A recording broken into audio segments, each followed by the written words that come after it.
young boy of 6 years. He needed 500 rands for some work.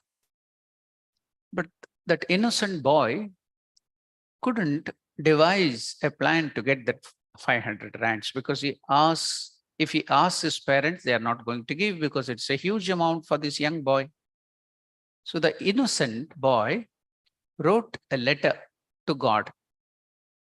He wrote a letter stating that he needs 500 rands urgently, and then he posted it in the post office. What was the address? From address is given, but to address is God.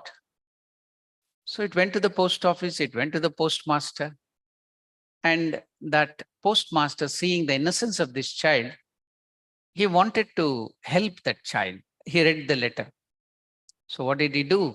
Can he send it to God? He can't send it to God. So he forwarded that letter to the presidential office.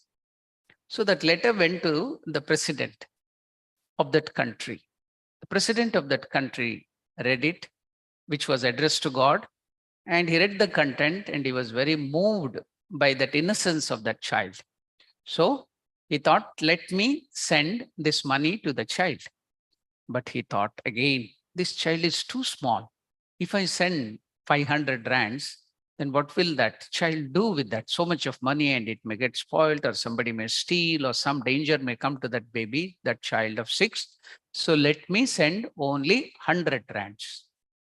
So he posted 100 rand to that child. The child was very, very elated and happy when he got the response because that child thought it has come from God.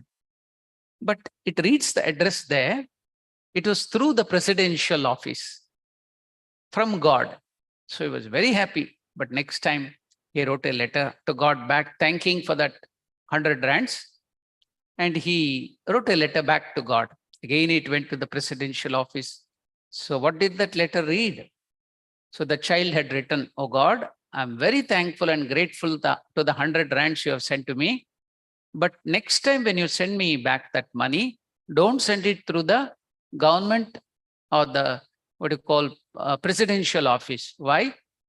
Because the donkeys of the presidential office have knocked off or eaten my 400 rands, you see.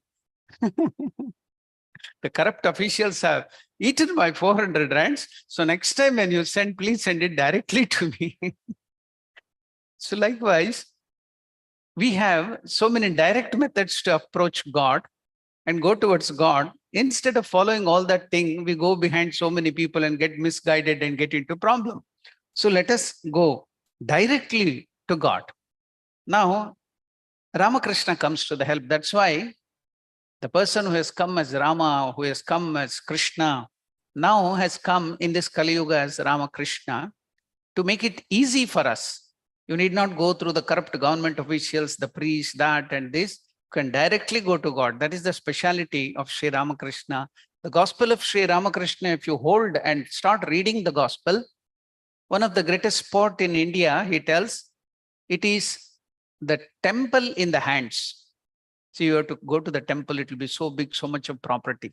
But gospel of Sri Ramakrishna is like temple in your own hand. So all the essence of the scripture, suppose a person may think, I have not read Sanskrit, Indian language, special language, I have not read Upanishad, I have not read Bhagavad Gita, what shall I do? Don't worry. The essence of that Ramakrishna is given for this Kali Yuga in the gospel of Sri Ramakrishna. So now, let me take you through one of the aspect of this gospel where Sri Ramakrishna tells what the question of that devotee who was there in Dakshineshwar was, Master, how to live in this world? How should we live in this world? Now, to which Ramakrishna answered, live in the world like a cast-off leaf in a gale. Such a leaf is sometimes blown inside a house and sometimes to a rubbish heap. The leaf goes wherever the wind blows, sometimes to a good place and sometimes to a bad place. Similarly, God has put you in this world. We do not know in which family. We do not know, we have never chosen who our parents were, who the family, which the country. The Lord has put us and what the work which we have to do. Can you choose? Nothing. No, you cannot. You may be educated in some line, you may be working in another line. We do not know where we are going, what is being done. So everything is controlled by destiny. So now God has put you in this world. That is good. Stay there. Again, when God lifts you from here and puts you in a better place, that will be time enough to think about what to do then. So do not worry. Wherever the Lord has placed you, be happy and do every work as worship. Resign everything to God. Surrender yourself at His feet. Then there will be no more confusion. Then you will realize God, that it is God Himself who is doing everything. All depends upon the will of Rama. See, we were still having that lingering effect of Ramanavami. Now, Ramakrishna, through the gospel, is bringing us to one beautiful incident in the life of a devotee, how he resigned, he surrendered to the will of Rama, and how so many difficulties would come, but everything would vanish like thin air because of his surrender. So, Ramakrishna now is narrating the story of will of Rama, a devotee. What is that story about the will of Rama, Master? Then the Master started telling the story. In a certain village, there lived a weaver. He used to weave cloths. He was a very pious soul. Everyone trusted him and loved him. He used to sell his goods in the marketplace. When a customer asked him the price of a piece of cloth, the weaver would say, by the will of Rama, the price of the yarn is 1 rand and the labor 4 cents. By the will of Rama, the profit is 2 cents. The price of the cloth by the will of Rama is 1 rand and 6 annas. Such was the people's faith in the weaver that the customer would at once pay the price and take the cloth. He would never bargain with him. That was the sincerity and integrity of that weaver and the devotee and the surrender. The weaver was a real devotee of Lord Rama. After finishing his supper in the evening, he would spend long hours in the worship hall, meditating on Ramachandra and chanting his names and glories. Now, one day, late one night, the weaver couldn't get to sleep. So what to do if you can't get to sleep? What can we do? Can we cut capers and do something? The only thing the devotee can do is chant the name of the Lord. So that day, he couldn't get sleep. He was sitting in the worship hall and then taking the name of the Lord, a band of robbers happened to pass that way. Now they were carrying a lot of load of loot. They had looted, they burgled something. So a lot of loot were there, gold and other things. Now they wanted one person to carry. They saw this weaver sitting there in the prayer hall and chanting. So now they caught hold of him, threatened him, then put that luggage upon that load of looted things on his head and asked him to carry. Come with us. They wanted a man to carry their loot and said to the weaver, come with us. So saying, they led him off by the hand. After committing robbery in a house, they put a load of all that gold and other valuable things on the weaver's head, commanding him to carry them.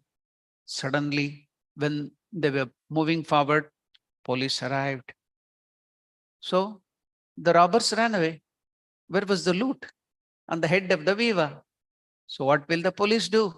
They dragged this weaver to the jail, to the police station. He was kept in the lockup. He was arrested for the whole night. Next day, he was brought before the magistrate for trial. The villagers learned what had happened and they came to the court. They said to the magistrate, Your Honor, this man could never commit a robbery. Thereupon the magistrate asked the weaver to make his statement. The weaver said, Your Honor, by the will of Rama, I finished my meal at night. Then, by the will of Rama, I was sitting in the worship hall. It was quite late at night. By the will of Rama, I had been thinking of Ramachandra and chanting his names and glories, when, by the will of Rama, a band of robbers passed by that way. By the will of Rama, they dragged me with them. By the will of Rama, they committed a robbery in a house. And by the will of Rama, they put a load on my head. Just then, by the will of Rama, police arrived. And by the will of Rama, I was arrested. Then, by the will of Rama, the police kept me in the lockup for the night. And by the will of Rama, this morning, I have been brought before you, the magistrate, Your Honor. This is my statement. The magistrate realized that the weaver was really a devotee of Lord. He was pious and he ordered his release. On his way back home, the weavers were asked by the friends, What happened to you? By the will of Rama, I was released. So this is the story of the will of Rama, telling that Ramakrishna tells, live in the world like the cast of leaf in the gale. Such a leaf is sometimes blown inside a house and sometimes in the rubbish heap. So likewise, in our life, we may get difficulties, we may get joys, we may get various experiences. Always think everything is happening according to the will of God, and everything that happens is for our own good. So if you have that surrender and completely depend upon God, then you will not be troubled. You can come out of the trouble easily.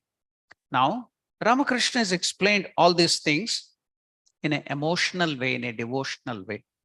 But now we are modern day people. We have some education. So now we want explanation logically, scientifically. So where does the help come from? The help comes from Swami Vivekananda. Many a times I've told you, in our order, in our Ramakrishna Sangha, they tell Ramakrishna is inspiration. Vivekananda is interpretation. Mother Sharda Devi is implementation. So whatever Ramakrishna tells out of inspiration by realizing the truth, that is interpreted by Swami Vivekananda logically, scientifically for us. Then inspiration and interpretation is there. Somebody has to lead that in spite of all the difficulties and in the world. Who has done that? Mother Sharda Devi. Lived in all the varieties of difficulty with all the mad people, the selfish brothers, the selfish relatives, but still she maintained a high standard of spirituality.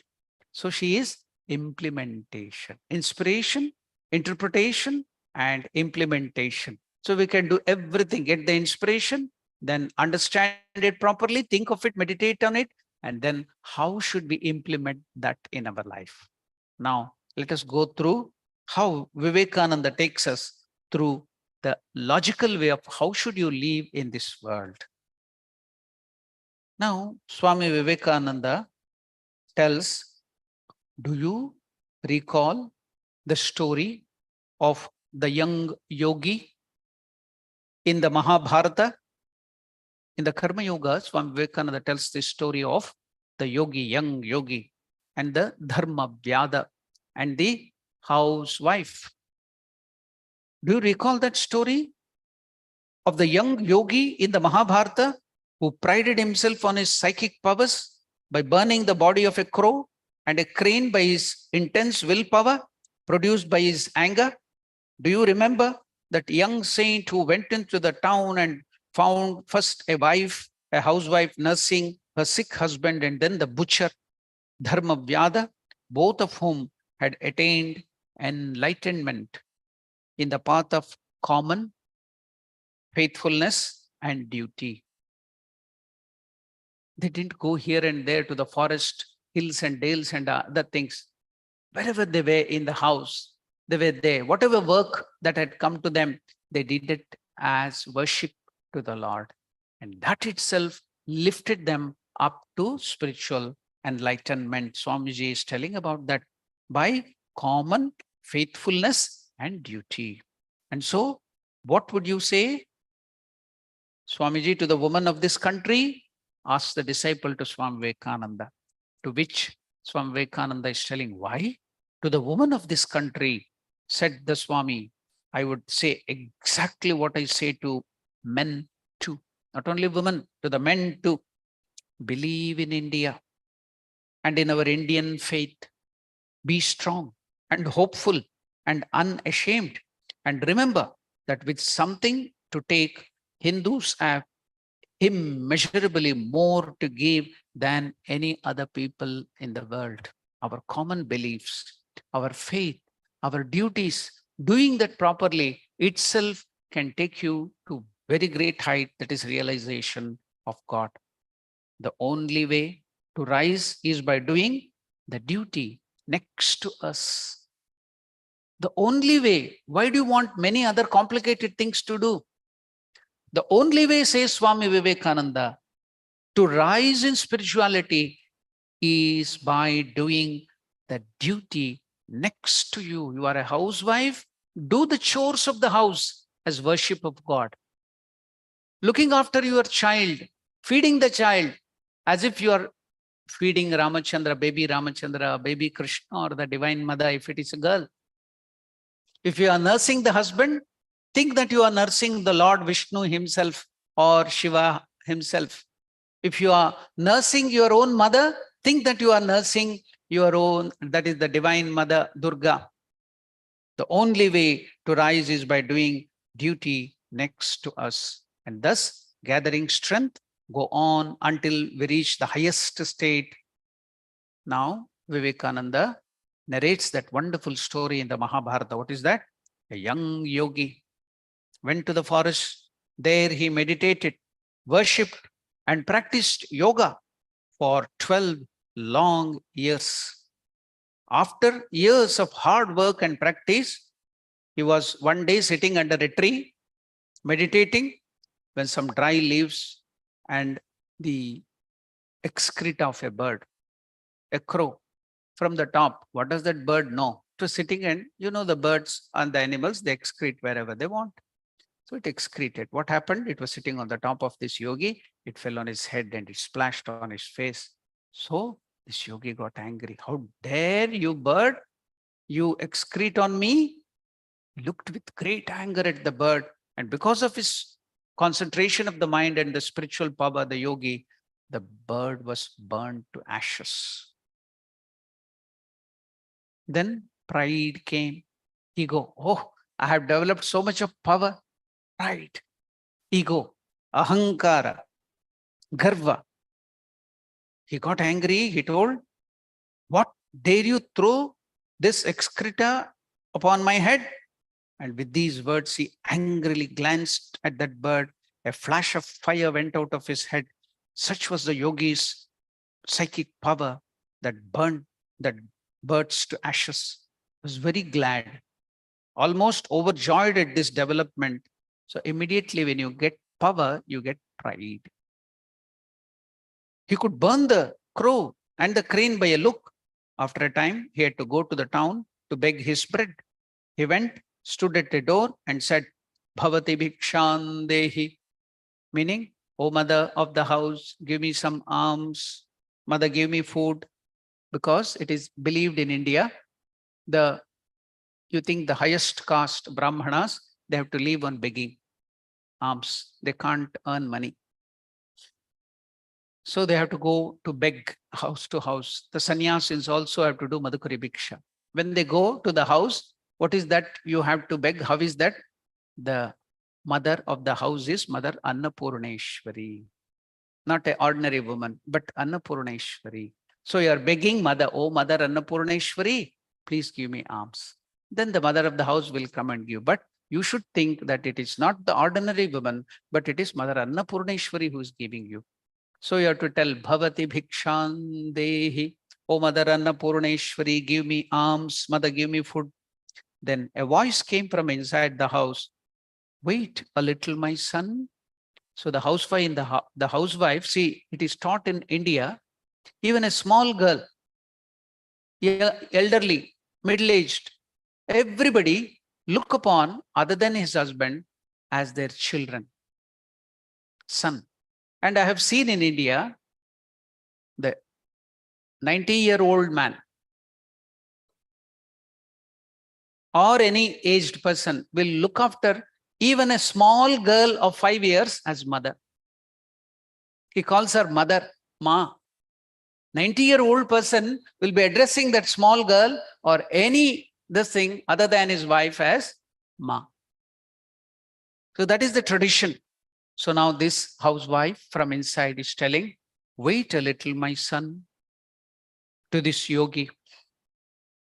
The young man thought, you wretched woman, how dare you make me wait? You know the power of my yoga? Because ego has already come. Pride has come. While he was thinking, the thought was going on in his mind. The thought, while he was thinking thus, the voice came from inside again. My boy, my son, don't be thinking too much of yourself, your yogic power. Here in the house, I am neither a crow or a crane for you to burn me. He was shocked. The thought in my mind, how could this lady in the house know what I am thinking? How could she know that I burnt the birds there in the forest? All his pride is gone. His ego is gone. So then the woman, after serving her husband with great care, she came to give the alms to this person. He was astonished. Still, he had to wait. At last, the woman, after finishing the duty to her husband, she came out. Immediately, the yogi who had lost his ego, he fell at her feet and said, Mother, how did you know all the happenings in the forest and what was going in my mind? To which that housewife told, my boy, I do not know yoga. I do not know any spiritual practice or mantra or any other practice. I never went to the forest. I never went to the cave. I'm a common everyday housewife woman. I made you to wait because my husband is ill and I was serving him. All my life, I have struggled to do my duty as worship of God. When I was a child, I served my father and mother as the veritable manifestation of God and Goddess. And when the children were born to my father and mother, other children, my brothers and sisters, I've served them as veritable manifestation of God. Then when I was married, I served my husband as the manifestation of Lord Shiva. Then I got children. I started serving all my children in the same manner, seeing God in them. Whatever I did this as the worship of God. I never knew any mantra. I never knew any yoga. I never knew any Bhagavad Gita or anything. So all I did was, I did all my duty as worship. By doing my duty, I have become illumined. That's all, nothing else. So easy. This is the faith of India. You have to learn so much from Indian faith. Just whatever you do it as worship to God. No waste of time, nothing extra. Whatever. I taught you that bhajan on the Ramanavami day, one of the Ramanavami days.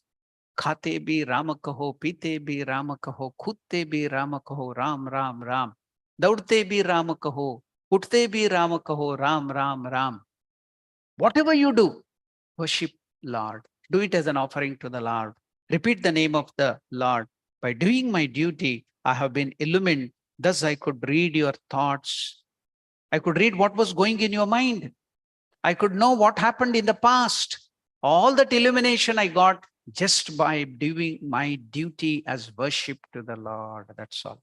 Every work, what I did it as a worship of the Lord. Every person I came in contact with, I saw God in them and served them. That's all.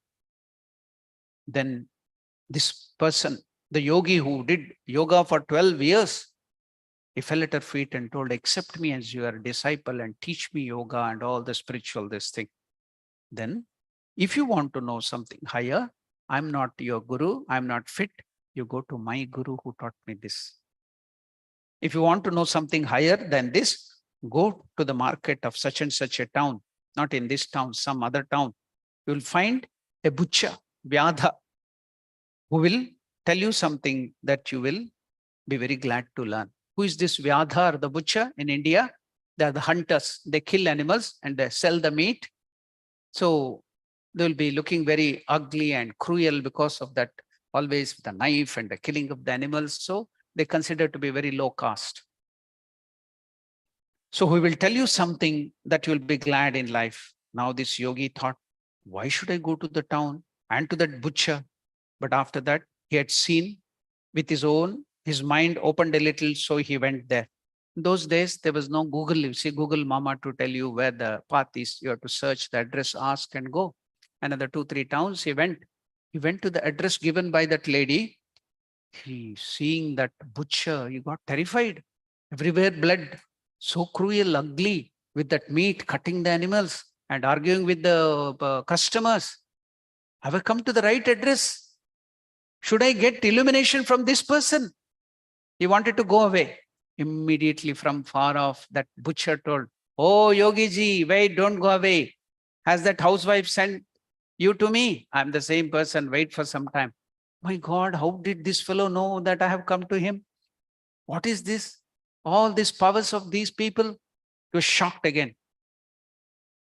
So the young man said, Lord, help me. Is this the man from whom I'm going to learn? He's an incarnation of demon.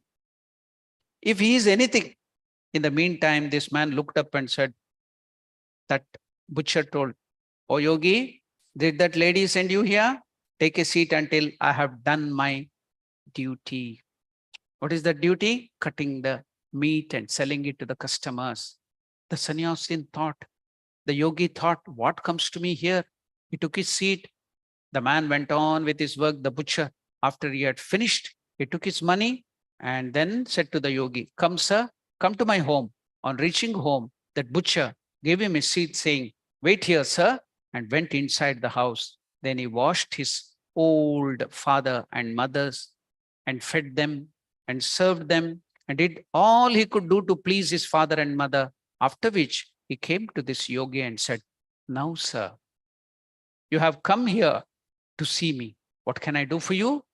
The yogi asked him a few questions about the soul, the Atman, the Paramatman, and the higher things, aspects of spirituality about God.